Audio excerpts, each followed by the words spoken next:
Ma'am আমার PCOD আছে, বয়স 23, হাজবেন্ডের বয়স 24, আমার ওজন 58, আমার একটা টিউব ব্লক আছে, হাজবেন্ডের স্পার্ম রিপোর্ট নর্মাল। 3 বছর ডক্টর দেখাচ্ছিলাম, এখন ডক্টর ল্যাপ্রোস্কোপি করতে বলছে। ল্যাপ্রোস্কোপি সম্পর্কে একটু খুলে বলুন, আর ল্যাপ্রোস্কোপি করলে আমি মা হতে পারবো?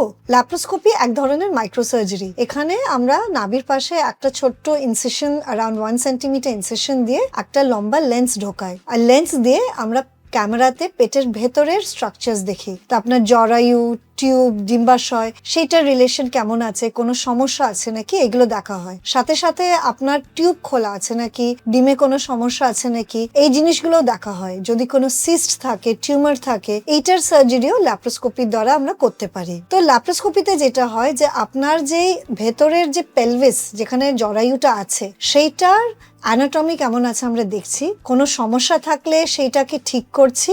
আর অনেক সময় ল্যাপ্রোস্কোপি করলে আপনাদের প্রেগন্যান্সির সম্ভাবনা বাড়তে পারে আর মা হওয়ার চান্স বাড়তে পারে।